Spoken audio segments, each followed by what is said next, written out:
Hello students, welcome to JK tutorial 9777। पे आज 7th class new book जो गणित प्रकाश अच्छी तार 1.6 5 नंबर पर्यंत करथिले निजे करी देखर 5 नंबर पर्यंत करथिले। जो पिला माने पूर्व वीडियो देखि ना हो तेबे प्ले लिस्ट जाई वीडियो को देखिबो। तेबे 6 नंबर पकड़ो आरंभ करिबा। 6 नंबर प्रश्न कोन अछि लक्ष्य करो। मनेकर तुम्हें समस्त संख्या 1 2 3 4 5 9 10 11 लेखुछ। तुम्हें लिखिथिबा दशम अंकटी हेउछि 1 एवं एकादश अंकटी हेउछि 0। तो लक्ष्य कर ठारे 1 2 3 4 5 6 7 8 9 10 10 जो हला ताले 1 हेउछि केउ दशम अंकटी कि हला 1, एकादश अंकटी हला 0 जहा संख्या 10 एक अंश। तो लक्ष्य बुझा चेष्टा कर जो चिन्ह दिखाई कारण गणित गुड़िक बहुत लंबा हम बुझा। तेरे एठारे प्रश्न ए दिखाई से लिखि चलिए जदि यहपरी आम संख्या गुड़ी को क्रमान्वय लिखिदबा तेबे 1000तम अंकटी कौन हेब। ताले दशम स्थान अंकटी है केते 1, एकादश है केते 0। सेपरी द्वादश बा 12 नंबर अंकटी हम 1, 13 नंबर अंकटी हम 1, 11। तेणुक यहीपरि जदि आम गणिबा तेबे 1000तम अंकटी कौन हेब, यही अंकटी केउ संख्यार थिबो बर्तमान ताको आम बाहर करिबा। बी रे अछि केउ संख्यार नियूततम अंक रहिबो। सेपरि सी रे अछि तुमे केतेबेले अंक 5 को 5000 थर लिखिथिबो। ताले कि बुझा चेष्टा कर पिला माने जो चिन्ह दिखाई। तेणुक एक परीक्षा रे पढ़ी पारे न पढ़ी पारे कारण बहुत लंबा हो गणितटी। तेणु निजे ताकू चेष्टा करिवो करिया पई। तेबे लक्ष्य कर ए रो समाधान करिबा। ए रो प्रश्न थिला सेही परी लिखि चलिले 1000तम अंकटी कौन हेबो।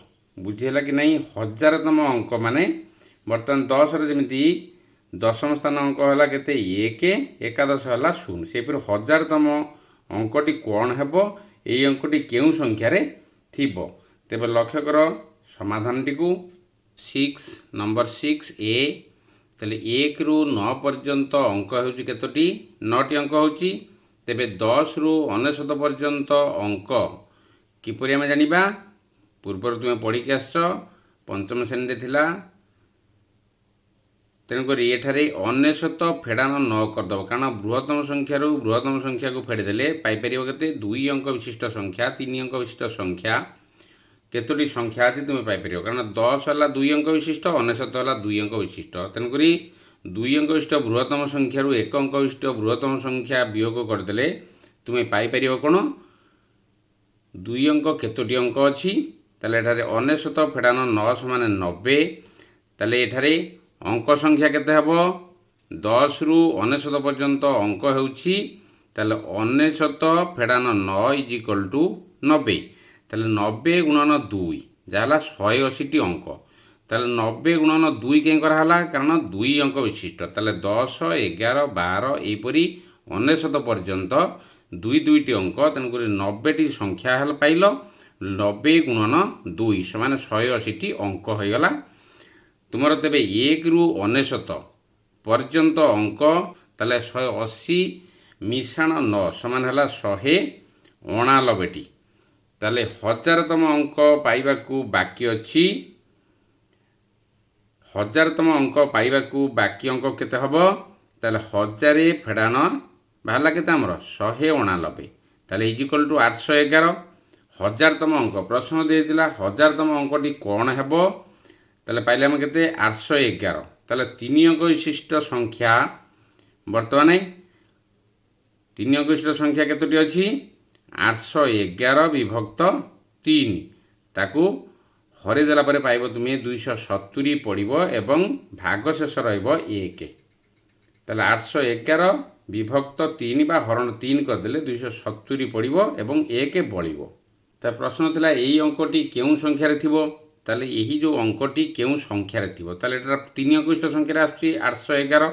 ताले 3 हरदेले पाइले 270 पड़ी 1 बड़ो। তাহলে প্রথম 3 অঙ্ক বিশিষ্ট সংখ্যা কেতে আমি জানিছন্তি 100।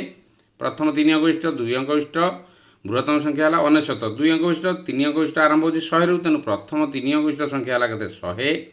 তাহলে 270তম 3 অঙ্ক বিশিষ্ট সংখ্যাটি जो भाग करथिले 270तम 3 अंक विशिष्ट संख्याटी है केते 100 मिशाण 270 बड़ी पड़ता कि 1 भाग सहित रही फेडान 1 समान है 369। ताला परवर्ती संख्याटी जहाँकि 370 हेब, तेणु 370 प्रथम अंकटी 3 जार 1000तम अंकटी हेब, जहाँ हम 1000तम अंकटी तुम जो अंक आम गणुले बर्तमान संख्या मान भितर ताले 1000तम अंकटी केते हम, तेणु 370 प्रथम अंकटी हम 3 जहाँ 1000तम अंकटी हेब। 1000तम अंकटी हम के 3 हेब। मन लगे जपर लक्ष्य कर प्रथम जो प्रश्न दिखाई 10 जमी 10 घर अंकर अच्छी 0 अच्छी 11 घर अंकरी सेहीपरी ये 1000तम अंकटी हम 3। तार प्रथम अंकटी किए अच्छी 3 अच्छी, तार जहाँ 1000तम अंकटी हेब। मन लगे भल भाव बुझब, बुझला पर तुम निश्चित कर कारण सहज अच्छी प्रश्न किंतु टे लंबा होची। तापर बी रा प्रश्न केउं संख्यार नियुततम अंक रहिबो। ठीक सेहीपरी 1 रु 9 पर्यंत अंक होची 9टी। 2 अंक विशिष्ट संख्या 10 रु 99 जहाँकि 2 अंक विशिष्ट संख्या, ताल 99 फेडान 9 समान 90 गुणन 2 है 180टी। ताल मोट अंक है किपरि 180 मिशाण 9 समान 189टी। 1 अंक एवं 2 अंक मिसिक केते हेगला हमर 189टी। ताले 3 अंक विशिष्ट बाहर करिया सेपरि 3 अंक विशिष्ट संख्या है केते 900 इंटू 3 900 किपरि है 999 फेडान 99 जहाँकि 900 पाइब 3 अंक विशिष्ट संख्या 900 गुणन 3। ताले 900 गुणन 3 माने 3 अंक विशिष्ट संख्या है केते 3टा, तेणुक 900 माने 100 रु 999 भर जो 900टी संख्या रहा अंक संख्या हो गुणीदेव 3 जहाँकि है 2700टी अंक पाइब 3 अंक विशिष्ट संख्या। ताले मोट अंक है 2700 मिशाण 189 समान 2889टी अंक। ताले एकम 1 अंक विशिष्ट 2 अंक विशिष्ट 3 अंक विशिष्ट यहपरी स्टेप स्टेप कर तुम जापर 1 अंक विशिष्ट 2 अंक विशिष्ट 3 अंक विशिष्ट मोट संख्या पाइगल के 2889टी। तापर 4 अंक बाहर कर 4 अंक विशिष्ट संख्या जपरी 9000 कारण 9999 फेडान 999 जहाँकि 9000 पाइब गुणन 4। 4 ये कौन हो बारंबार कौन लक्ष्य कर 4 ये गुणा हो कौन ना 1000 केतोटी अंक 4टी अंक, तेणुक 900 जो रहा 4 अंक विशिष्ट संख्या गुणन 4 करदेव 36000टी अंक। 4 अंक विशिष्ट संख्या है 36000टी अंक। ताल मोट अंक 1 अंक विशिष्ट 2 अंक विशिष्ट 3 अंक विशिष्ट 4 अंक विशिष्ट टोटाल मोट ये करी चलते आम। ताल 36000 मिशाण 2889टी ताले इज इक्वल टू 38889टी अंक। सेपरी 5 अंक विशिष्ट लक्ष्य कर 5 अंक विशिष्ट संख्या हम के 90000 गुणन 5 इज इक्वल टू केते 4,50,000टी अंक। ताले मोट अंक सेपरी 4,50,000 मिशाण 38,889 होगला केते 4,88,889टी अंक। आमको 6 अंक विशिष्ट संख्या आवश्यक। 6 अंक विशिष्ट संख्या पाइगले आम 1 10 100 1000 अयुत लक्ष जहाँकि दिखाई प्रश्न कौन केउं संख्यार नियुततम अंक रहिब। ताले 1 10 100 1000 अयुत लक्ष ताले आम पाइगले केते 6 अंक विशिष्ट संख्या पाइले। ताले आमको 6 अंक विशिष्ट संख्या आवश्यक। ताले 1 नियुत फेडाण नियुततम स्थान प्रश्न पचरा होता तेणुक 1 नियुत फेडाण 4,88,889 फेड़देला पाइब केते 5,11,111ଟି ଅଙ୍କ ବାକି। ତାହେଲେ ପ୍ରତ୍ୟେକ 6 ଅଙ୍କ ବିଶିଷ୍ଟ ସଂଖ୍ୟାର ଅଙ୍କ ସଂଖ୍ୟା ହେଲା କେତେ? 6। ପୂର୍ବରୁ ଯେପରି କରିକି ଆସିଲେ, ତାହେଲେ 6 ଅଙ୍କ ବିଶିଷ୍ଟ ସଂଖ୍ୟାର ଅଙ୍କ ସଂଖ୍ୟା କେତେ ହେବ? 6 ହେବ। ତାହେଲେ ଏଠାରେ କେତେ ପାଇଲେ? 5,11,111, ଯାହାକି 6 ଅଙ୍କ ବିଶିଷ୍ଟ ସଂଖ୍ୟା ହେଇଗଲା। ତାହେଲେ 5,11,111 5,11,111 ହରଣ 6 କରିଦେବ। ତାହେଲେ ଇଜ୍ ଇକ୍ୱାଲ୍ ଟୁ 85,185 ପଡ଼ି 1 ବଳିବ। ପୂର୍ବ ନମ୍ବର ପରି କରିବ। ତେଣୁ ନିୟୁତମ ଅଙ୍କଟି ହେଉଛି 85,185, ଯାହାକି 6 ଅଙ୍କ ବିଶିଷ୍ଟ ସଂଖ୍ୟାର ପ୍ରଥମ ଅଙ୍କ। 6 ଅଙ୍କ ବିଶିଷ୍ଟ ସଂଖ୍ୟାର ପ୍ରଥମ ଅଙ୍କ କିଏ ପାଇଲ? 85,185। ତାହେଲେ ଅତଏବ ନିୟୁତମ ସଂଖ୍ୟାଟି 1,00,000 ମିଶାଣ 85,185, ଯାହାକି ବଳି ପଡ଼ିଥିଲା, ଏଠି ଆମର 1 ବଳି ପଡ଼ିଥିଲା। ଫେଡ଼ାଣ 1 ସମାନ 1,85,184ର ପରବର୍ତ୍ତୀ ସଂଖ୍ୟା କେତେ ହେବ? 1,85,185। ମନେ ହେଲା କି? କାରଣ ଭିଡ଼ିଓଟି ବଡ଼ ହୋଇଯାଉଛି, କିନ୍ତୁ ସହଜ ଅଛି। ତାକୁ ଷ୍ଟେପ୍ ଷ୍ଟେପ୍ କଲେ ତୁମେ ଜାଣିପାରିବ। ସି ନମ୍ବରଟି ତୁମ ପାଇଁ ଛାଡ଼ିଲି। ତୁମେ କେତେବେଳେ ଅଙ୍କ 5କୁ 5,000 ଥର ଲେଖିଥିବ। କାରଣ ବୁଝିବାକୁ ଚେଷ୍ଟା କରି ଦିଆହେଇଛି, ମାନେ ବହୁତ ଲେଙ୍ଗଦି ହେଇଯିବ। ଇଏ ପରୀକ୍ଷାରେ ପଡ଼ିବ ନାହିଁ। କେବଳ ବୁଝିବାକୁ ଚେଷ୍ଟା କର, ଦିଆହେଇଛି ଚିହ୍ନରେ, ବହିରେ ଚିହ୍ନ ଦିଆହେଇଛି। ତେବେ ଲକ୍ଷ୍ୟ କର 7 ନମ୍ବରଟି ଯିବା। କ'ଣ ଅଛି? 7 ନମ୍ବର ପ୍ରଶ୍ନ ଅଛି, ଗୋଟିଏ କାଲକୁଲେଟରର କେବଳ +10,000 ଏବଂ +100 ବଟନ୍ ଅଛି। ନିମ୍ନଲିଖିତ ସଂଖ୍ୟାଗୁଡ଼ିକ ପାଇଁ କେତେଥର କେଉଁ ବଟନ୍ ଦବାଉଛ, ତାର ଏକ ପରିପ୍ରକାଶ ଲେଖ। ତାହେଲେ A B C D E ପର୍ଯ୍ୟନ୍ତ ଅଛି। 20,800 ଅଛି Aରେ, Bରେ ଅଛି 42,100, Cରେ ଅଛି 1,20,500, Dରେ ଅଛି 65,30,000, Eରେ ଅଛି 70,25,700। ତାହେଲେ ଲକ୍ଷ୍ୟ କର ତାର ପରିପ୍ରକାଶଟି ନିର୍ଣ୍ଣୟ କରିବା। ତାର ବଟନ୍ ଦିଆଯାଇଛି କେତେ? 10,000 ଏବଂ 100। ତାହେଲେ 20,800 ଇଜ୍ ଇକ୍ୱାଲ୍ ଟୁ 2 ଗୁଣନ 10,000, ଯାହାକି 20,000 ପାଇଲ, ମିଶାଣ 800 ପାଇବ କିପରି? 8 ଗୁଣନ 100। ତାହେଲେ ବଟନ୍ ଦବାଇବାକୁ ପଡ଼ିଲା 2 ମିଶାଣ 8 ସମାନ 10 ଥର। ସେହିପରି ବିରେ ଅଛି 42,100, ଯାହାକି 9 ଗୁଣନ 10,000 ପାଇଲ କେତେ? 90,000 ପାଇଲ। ତାପରେ ଆଉ କିଏ ରହିଲା? 2,100, ଯାହାକି 21 ଗୁଣନ 100।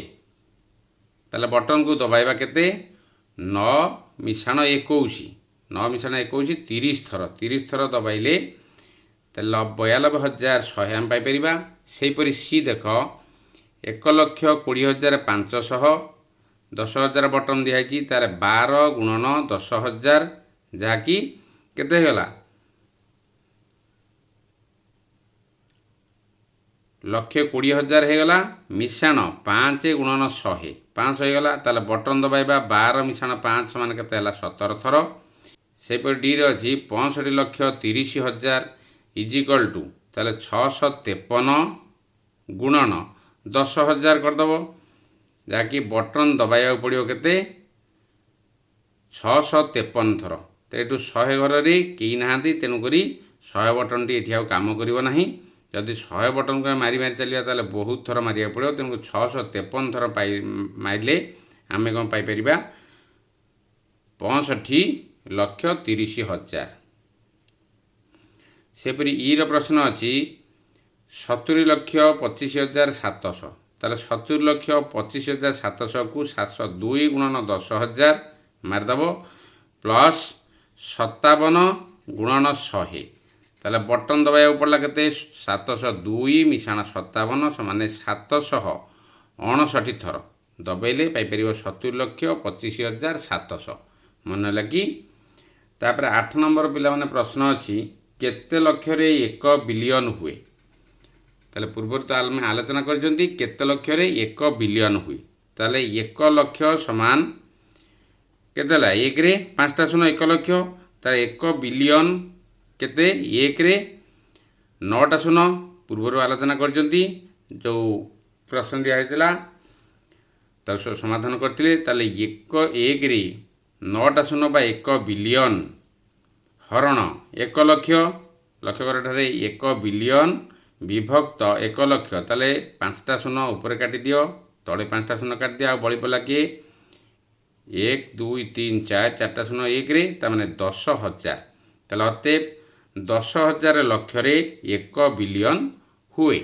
ମନେ ହେଲା କି ଏପରି ଭାବରେ ପିଲାମାନେ ସମାଧାନ କରିବ, ମନ ଦେଇ ପଢ଼ିବ, ସମୟ ନଷ୍ଟ କରିବ ନାହିଁ। ଭିଡ଼ିଓଟି ଭଲ ଲାଗିଲେ ଲାଇକ୍ କରିବ, କମେଣ୍ଟ କରିବ, ସେୟାର କରିବ, ସବସ୍କ୍ରାଇବ୍ କରିବା ଭୁଲିବନି। ସବସ୍କ୍ରାଇବ୍ କଲା ପରେ ବେଲ୍ ଆଇକନ୍କୁ ପୁଶ୍ କରିଦେବ, ଯାହାଦ୍ୱାରା ତୁମେ ପ୍ରଥମେ ନୋଟିଫିକେସନ୍ ପାଇପାରିବ। ପରବର୍ତ୍ତୀ ଭିଡ଼ିଓରେ 9 ନମ୍ବର ପାଖରୁ ଆଲୋଚନା କରିବା। ରହୁଛି, ଜୟ ଜଗନ୍ନାଥ।